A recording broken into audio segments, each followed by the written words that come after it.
नमो तस्स भगवतो अरहतो सम्मा संबुद्धस्स। मैं 10 दिशाओं में स्थित समस्त बुद्धों एवं बोधिसत्वों को अपने काया, चित्त और वाणी से प्रणाम करता हूँ। आज का हमारा विषय है कि भैषज गुरु कौन है। मेडिसिन बुद्धा जिसे कहा जाता है, ये कैसे काम करते हैं, इनका उद्देश्य क्या है, इसके बारे में आज हम बात करेंगे। तो भैषज गुरु संस्कृत शब्द है। मेडिसिन बुद्धा, आप देखेंगे भैषज गुरु, कभी आप गूगल करके देखिए तो दिखने में वो एक नीले दिख रहे हैं। उनका जो बॉडी का कलर है वो नीला है और एक भूमि स्पर्श मुद्रा है और हाथ में उन्होंने भिक्षा पात्र पकड़ा हुआ है और उनकी आंखों में करुणा है। आप कभी देखेंगे तो आपको पता चलेगा। वैसे अक्सर किसी ने सुना नहीं होगा भैषज गुरु के बारे में, खास करके भारतीय बौद्धों के लिए सुना भी है हमने तो बहुत ऊपर ऊपर सुना है, या फिर कई ऐसे वहाँ यहाँ वहाँ की कुछ बातें सुन के, यहाँ वहाँ के कुछ वीडियो देख के हमने वो बातें सुनी है, बजाय कि वो इतनी हमें ऑथेंटिक नहीं लगती है, औपचारिक नहीं लगती है, जितना कि हम सटीक रूप से देखते हैं उस चीज़ों को, तब वो पता चलती है। कोई भी काम करते हुए यदि उसमें सटीकता नहीं है, उसमें परफेक्शन नहीं है, तो वो सारा काम ठीक से होता नहीं है और जैसे परिणाम हमें आने चाहिए वैसे आते नहीं हैं। इस पर मैंने बात भी की है।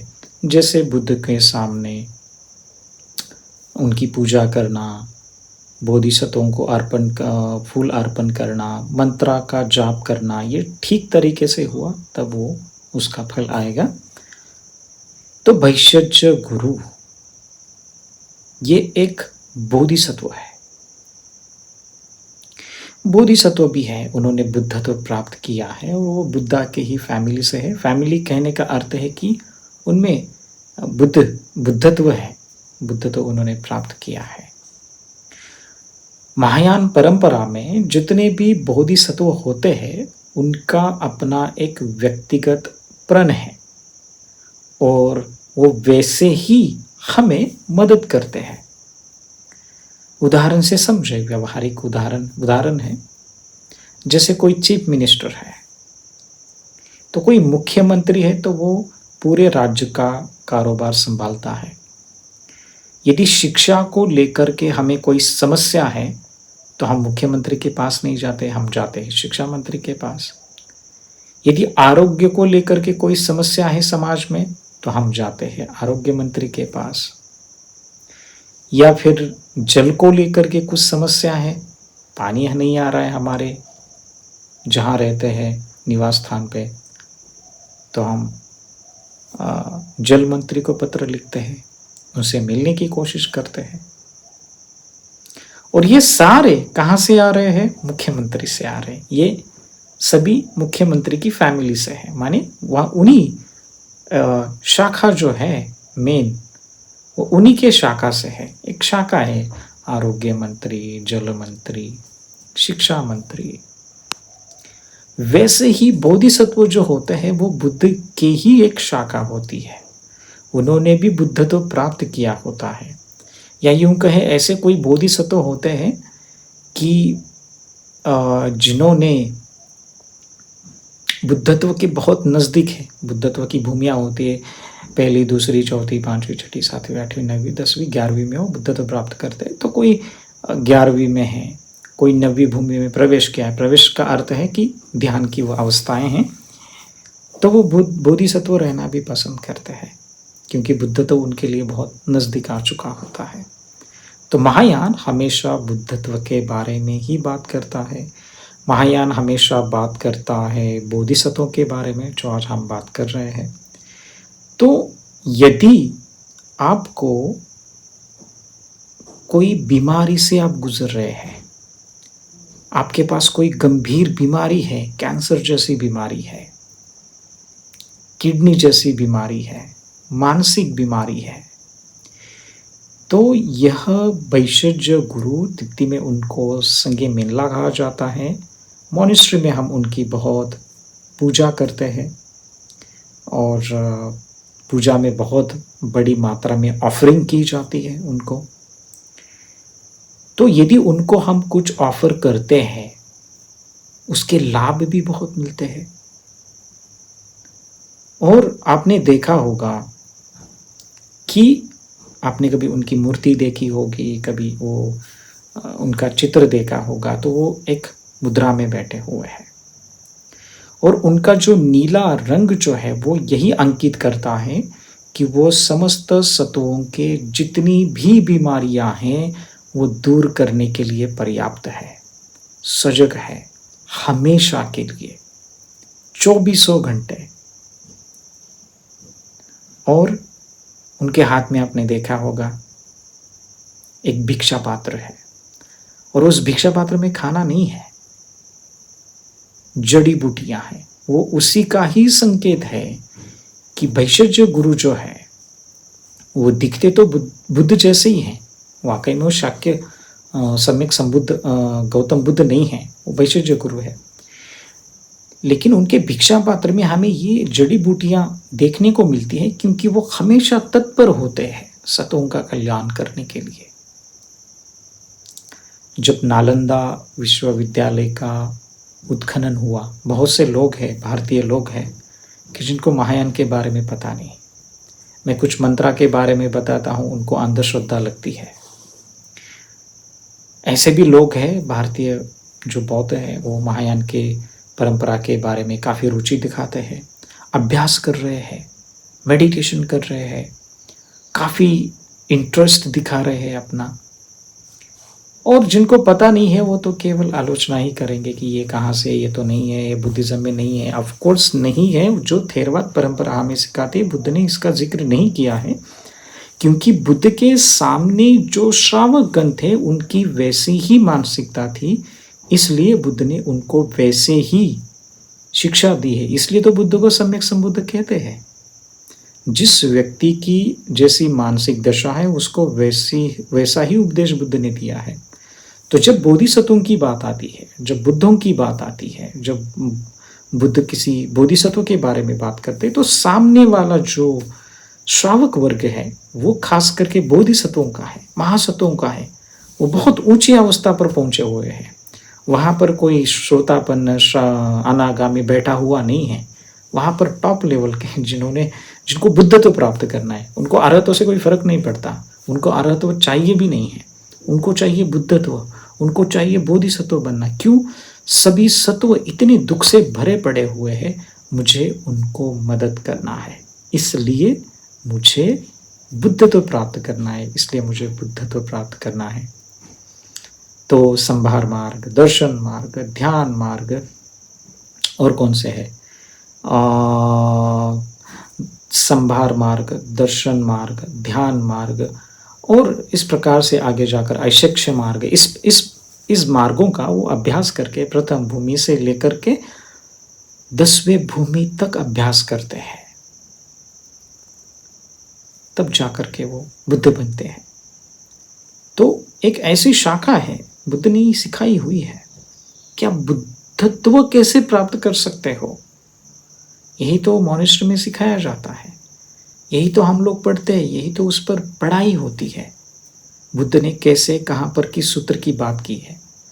तो वैशज्य गुरु ये वैसे ही है कि जिन्होंने बुद्धत्व प्राप्त किया है, वो बोधिसत्व के रूप में प्रकट हुए सतों का कल्याण करने के लिए। बुद्ध कभी मरते नहीं हैं, बोधिसत्व कभी मरते नहीं। जो बोधिसत्व जिन्होंने उच्च अवस्था प्राप्त की है वो कभी मरते नहीं हैं, वो संसार में बार बार जन्म लेते हैं। हालांकि उनका जन्म कर्म और क्लेशों से नहीं होता है, उनका जन्म होता है सजगता से, संप्रज्ञान से और बोधिचित्त के आधार पर महाकरुणा निर्माण की हुई, इस तरीके से उनका जन्म होता है। तो वैशज्य गुरु का जब हम मंत्र जाप करते हैं तो जो भी बीमारियां हैं, हमारे घर में किसी को बीमार है, हमारे पेट्स होते हैं, कुत्ते हैं, बिल्ली है और अलग अलग पेट्स हम रखते हैं, उनके कान में भी हम जा कर के उनका मंत्र बोलते हैं, तो वो जो प्राणी है उसको बहुत ही लाभ मिलता है। मैं अक्सर कहता हूँ कि मंत्र जाप करने से ही पूरी तरह से व्यक्ति अपने दुखों से मुक्त नहीं होता, लेकिन उसे काफ़ी राहत मिलती है। ये वैसा ही होता है कि एक डॉक्टर है जिन्होंने आपको मेडिसिन दी है या फिर आपको मलम पट्टी की है, तो जो जख्म जो है, माने हम संसार में जन्म लिया है कर्म और क्लेशों के कारण, और ये जो कर्म और क्लेशों का कारण का जो तीर है वो बहुत चुभ रहा है, हम हर समय हम दुखी है, तो इस पर कोई मरहम चाहिए। तो ये मंत्र जो है वो मरहम का काम करते हैं। ऐसा नहीं कि कोई बीमार है और आप हम सिर्फ मंत्र का जाप करें, चलो मेडिसिन बुद्धा मंत्र का जाप करें तो अरे वो ठीक हो जाएगा, ऐसा नहीं। तो मंत्र क्या है उनका? उनका मंत्र है थैया था ओम बेकांजे बेकांजे महा बेकांजे राजा समुद्गते स्वाहा। ये तिप्ति में होता है। संस्कृत में मंत्र है थैया था ओम भैषज्य भैषज्य महा भैषज्य भैषज्य राजा समुद्गते स्वाहा।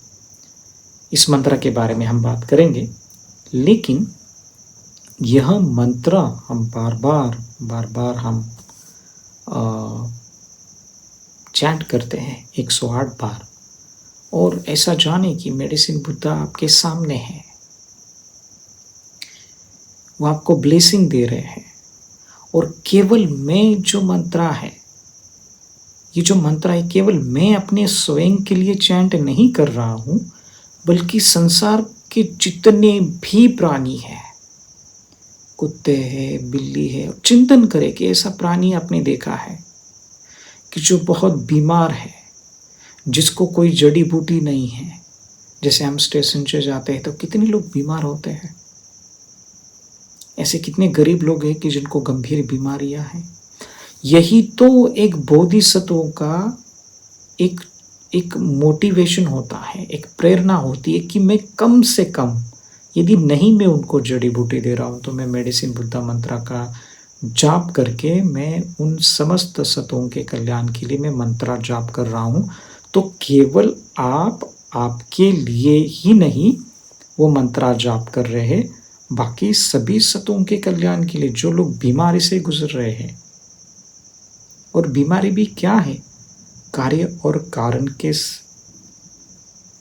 से ही उत्पन्न होती है, कुछ ना कुछ कारण होता है। तो जो भी बीमारी है और कर्म और क्लेशों के आधार पर उत्पन्न होती है। और कर्म और क्लेश कैसे उत्पन्न होते? अविद्या से उत्पन्न होते। और अविद्या को कैसे नष्ट किया जा सकता है? शून्यतामय प्रज्ञा से, अनित्यमय प्रज्ञा से, भावनामय प्रज्ञा से उस संपूर्ण क्लेशों का प्रहार किया जा सकता है। तो जब आप ये मंत्र जाप करते हो तो इन बातों का ध्यान रहे। एक सही व्यक्ति सटीकता से कोई भी मंत्र उठाया, कोई भी डायटी है, तारा माँ है, तारा माँ का मंत्र जाप किया, लाभ आएंगे, इतने नहीं आएंगे। अवलोकितेश्वर मंत्र का ओम मणि पद में जाप किया तो इतने लाभ नहीं आएंगे। कॉन्टेम्पलेशन जरूरी है। 2 प्रकार के मेडिटेशन होते हैं, एनालिटिकल मेडिटेशन और फिर होता है आपका शमथ विपश्यना वाला मेडिटेशन, जो एनालाइज करते हो। कोई भी मंत्र जाप करने से पहले चित्त में बहुत बड़ी महाकरुणा जगाए। महाकरुणा जगाने के लिए आपके पास बैंक अकाउंट में पैसे होने की आवश्यकता नहीं है, ये बहुत सरल है। बुद्धों के प्रति श्रद्धा, बोधिसत्वों के प्रति श्रद्धा, ये ऐसी श्रद्धा है वहां पर अंधश्रद्धा का कोई भी नामो निशान नहीं है। कंफ्यूज मत रहना, इसमें कोई कंफ्यूजन नहीं है। बहुत सारे लोग हैं कि अरे देखो बुद्धिज्म में सब कहा नहीं, भंते जी तो ऐसे कह रहे हैं। कंफ्यूजन नहीं है भाई, यहाँ पर समझने की आवश्यकता है कि बुद्ध ने ये बात मैं खुद नहीं कह रहा हूँ, ये बुद्ध ने कही है। यह हमारी नालंदा परंपरा है। नालंदा, तक्षशिला, विक्रमशिला, कभी आपने नाम सुना भी होगा, उसमें यही पढ़ाया जाता है। और यहाँ के जो ग्रंथ थे वो तिब्बत में गए, तिब्बती भाषा में वो ट्रांसलेट हुए। जब हम किसी ग्रंथ को पढ़ते हैं तो वो सबसे पहले भारतीय भाषा, संस्कृत भाषा, उसमें उसका अनुवाद होता है। लंका अवतार सूत्र है, सद्धर्म पुंडरीक सूत्र है, सुवर्ण प्रभा सूत्र है, ना जाने कितने सूत्र है। तो मंत्रा का जाप करते रहना है, कुछ नहीं कर सकते। कोई व्यक्ति है, अपना पुण्य कैसे बढ़ाए कि जिसको आईसीयू में पड़ा हुआ है व्यक्ति, डॉक्टर आते हैं बोलते कि आपके पास कुछ ही दिन है, वो कैसे पुण्य बढ़ा सकता है आप अपने स्वयं का? वो थोड़ी ना ध्यान कर सकता है उस समय। कोई बेचारा बहुत किसी बीमारी से करा रहा है, रात में उसको नींद नहीं आ रही, वो थोड़ी ना ध्यान कर पाएगा, नहीं कर पाएगा। वो कम से कम मंत्रा तो जाप कर सकता है। तो पुण्य संभार अर्जित करने का एक सरल उपाय है बोधिसत्वों का मंत्र का जाप करना। मैं आने वाले वीडियोस में ऐसे भी अलग अलग बोधिसत्व हैं, उनके अलग अलग अपने प्रण हैं। जैसे क्षितिज गर्भ बोधिसत्व हैं, आने वाले उनके बारे में बात करेंगे, जो कि जो नरक लोक में हैं। उन्होंने प्रण किया है कि जो भी नरक लोक में है मैं उनको बाहर निकालने का प्रयास करूंगा। आने वाले वीडियो में उसके बारे में बात करेंगे। लेकिन वैशज्य गुरु जो है उनका मंत्र हमें जाप करना ही चाहिए, किसी भी हालत में करना चाहिए। तारा का मंत्र जाप करें, वैशज्य गुरु मंत्र का जाप करें। तो थैया था माने जिन्होंने बुद्धत्व प्राप्त किया है, बेका वैशज्य, या फिर उसे तिब्बती में बेका से कहते हैं। उच्चारण थोड़ा अलग है, लेकिन हम एक संस्कृत से जाएं, संस्कृत उच्चारण से जाएं तो वैशज्य माने क्लेश है। फिर थैयाता ओम, ओम जो है वो बुद्ध के शुद्ध काया, चित्त और वाणी है, जिनका हम मंत्र जाप कर रहे हैं। ओम वैशज्य, वैशज्य, महावैशज्य। और जो वैशज्य है, जो दूसरा वैशज्य है, वो क्या कर रहा है? अविद्या को ये कर रहा है, अविद्या को संकेत दे रहा है। और महावैशज्य, महावैशज्य क्या है? महावैशज्य जो हमारे चित्त में जो सटल लेवल के बहुत सूक्ष्म तरीके से क्लेश होते हैं, जिसे गेयावरण कहा गया, वो उसको दूर करना है। तो थैयाता ओम वैशज्य, वैशज्य, महावैशज्य, वैशज्य, राजा समुद्गते स्वाहा। राजा मतलब इन सभी को ठीक से समझ के, स्वाहा मतलब इनको ठीक से समझ के उनसे पार निकलना है। तो पहला क्लेश है, दूसरा अविद्या है, तीसरा गेयावरण है, चौथा है इन सभी को ठीक से समझना, जिसे राजा का समुद्गते स्वाहा। इन सभी को ठीक से समझ के इन सभी दुखों से पार जाना है। सो दुख की बात जब आती है तब क्लेशावरण और गेयावरण की बात आती है। दुख की बात आती है तो अरे देखो मेरे बॉडी में पेन हो रहा है, मैं बाहर नहीं निकल रहा हूँ, मैं कैसे निकालूं? तो जब भी आप इस मंत्र का जाप कर रहे हो तो मैं भी ध्यान, शमत और विपश्यना के आधार पर मैं भी अपने क्लेशों से मुक्त हो जाऊंगा। केवल मैं नहीं, मैं सभी सतों के कल्याण के लिए मैं क्लेश और गेयावरण पूरी तरह से मुक्त हो जाऊंगा। बुद्धत्व प्राप्त करना है, यदि किसी को अरहत्व प्राप्त करना, सदोतीस बोधि पक्षी का धर्मों का अभ्यास करके आप अरहत्व प्राप्त कर सकते हो। बुद्धत्व प्राप्त करने के लिए अरहत्व क्या करता है? सिर्फ क्लेशावरण पार करता है। बुद्धत्व प्राप्त करने के लिए आपको चाहिए कि आपको महायान के मार्ग पर आना ही पड़ेगा, बोधि चित्त का उत्पाद करना ही पड़ेगा। उसके बाद ही आप बोधिसत्व बन के आप क्लेशावरण को पार कर सकते हो। चाहे हम 1000 बात कहे कि चलो अब हो गया अरहत्व, नहीं, अरहत्व बात के बाद चलो अभी छुट्टी हो गई, छुट्टी नहीं होती है। आपको फिर से गेयावरण पार करना होता है। तो क्यों ना हम अभी से ही शुरुआत करें? हम क्यों वेट कर रहे कि चलो अभी मुझे अरहत्व प्राप्त करना है, उसके बाद में बोधिसत्व का मार्ग का अभ्यास करूं, उसके बाद में बुद्धत्व बनूं? ऐसा नहीं है। व्यक्तियों की मर्जी है। लेकिन थोड़ा सा हमें सजग रहना चाहिए। महायान जो है वो भक्ति का मार्ग भी है, लेकिन प्रज्ञा है उसमें, उस भक्ति में प्रज्ञा है। इष्ट देवताओं की पूजा होती है, प्रोटेक्टर्स की पूजा होती है जो हमें प्रोटेक्ट करते हैं, लेकिन वो हमारी अंतिम शरण नहीं है। अभी जैसे आप किसी तारा माँ का, वैशज्य गुरु का, अवलोकितेश्वर का मंत्र का जाप कर रहे हो, इसका अर्थ कदापि ये नहीं लेना है कि आपको वो मुक्त करेंगे मंत्र का जाप करके। इसका अर्थ कदापि ये नहीं लेना है कि देखो आपने उनका मंत्र जाप कर लिया, अब उन्होंने अपने सिर के ऊपर हाथ रख दिया और आप मुक्त हो गए। नहीं होगा, कदापि नहीं होगा। मंत्र का जाप करने का अर्थ है कि अपनी मन की रक्षा करना, इसलिए उसे मंत्र ऐसा कहा गया। बहुत आसान है, मार्ग बहुत कठिन है। थोड़ी सी भी अविद्या जग गई, थोड़ी सी लालच जग गई कि देखो मैं वैशज्य गुरु का मंत्र जाप करूँ तो मुझे वो सपने में आके कुछ ना कुछ बोलेगा, मेरे दुख दूर करेगा, नहीं दूर कर सकता, वो कदापि नहीं दूर कर सकता। हालांकि आपको मरहम पट्टी लगा सकते हैं, बोधिसत्वों का काम है। भीतर चित्त में जो क्लेश गेयावरण है, अविद्या है, उसको पूरी तरह से उखाड़ कर फेंक देने के लिए आपको चाहिए कि आप शून्यतामय प्रज्ञा का अभ्यास करें, आप शमत और विपश्यनामय प्रज्ञा का अभ्यास करें, तभी आप अपने समस्त दुखों से मुक्त हो सकते हो।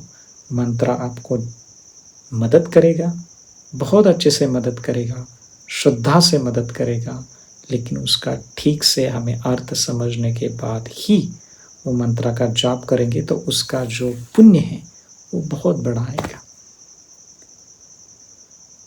जैसे उदाहरण से समझे, मैं जो किसी बीमारी से गुजर रहा हूं, तो मैंने अभी वैशज्य गुरु को याद किया और उनका मंत्र जाप कर लिया और मैं अपनी बीमारी से हट गया, दूर हो गया, अच्छा हुआ, अभी मुझे बहुत अच्छा लग रहा है। तो मंत्र आपने किस लिए जाप किया था? आपने किया था कि आपकी स्वयं की बीमारी दूर होने के लिए। तो आपने पुण्य भी अर्जित किया, लेकिन पुण्य कब खत्म हुआ? आपकी बीमारी ठीक हो गई, आपका पुण्य खत्म हो गया। दूसरी बात, आप करते हो दूसरों के लिए मंत्र जाप। कैसे करते हो? अरे देखो यह आदमी बीमार है, इसके लिए मैं मंत्र जाप करूं। मंत्र जाप कर रहे हो, बेका से महाबेका से राजा समझ गए स्वाहा, ओम तारे तो रे स्वाहा, जो भी बोधिसत्व का मंत्र है, वो आदमी ठीक हो गया। तो आपने उस आदमी के लिए तो मंत्र का जाप किया था, लेकिन जैसे वो ठीक हो गया तो आपने जो पुण्य अर्जित किया था वो भी चला गया। लेकिन आप मंत्र जाप कर रहे हो, अनंत प्राणी जो है, जितने भी संसार में प्राणी हैं, वो जब तक ठीक नहीं हो जाएंगे अपनी बीमारियों से, वैसे तब तक के लिए मैं मंत्र जाप करता रहूंगा। तो कितना असीम पुण्य कमा रहे हो आप। तो ये समझना जरूरी है। सभी प्राणियों के लिए आप मंत्र का जाप करो तो आप अनंत पुण्य बढ़ा रहे हो। आप स्वयं के लिए जाप करें तो अच्छी बात है, पुण्य की जो बल है वो कम आएगा। दूसरों के लिए कर रहे तो वो भी कम आएगा। लेकिन सारे समस्त प्राणियों को ध्यान में रखते हुए आप मंत्र का जाप कर रहे हो। आप बीमार हो, आपके लिए तो कर ही रहे हो, सतों के लिए भी कर रहे हो, तो उसका पुण्य अनंत है। यह एक बोधिसत्व की प्रेरणा होती है। बोधिसत्व का एक एटीट्यूड होता है, उसका एक ध्यान साधना का अभ्यास होता है। यही तो महायान है। महा इसलिए कहा गया कि ये बुद्धत्व की ओर आपको लेके जाता है। चाहिए कि आपको बहुत सारा पुण्य संभार, बहुत सारा प्रज्ञा संभार, फिर अंत में जाकर आप बुद्धत्व प्राप्त करते हैं। तो मंत्र का जाप करते रहिए। आपके घर में कोई बीमार है, किसी पीड़ा से बहुत पीड़ित है, करुणा जगाए, मंत्र का जाप करें और अपने स्वयं के लिए नहीं, समस्त प्राणी मात्रों के लिए भी। नमो बुद्धाय।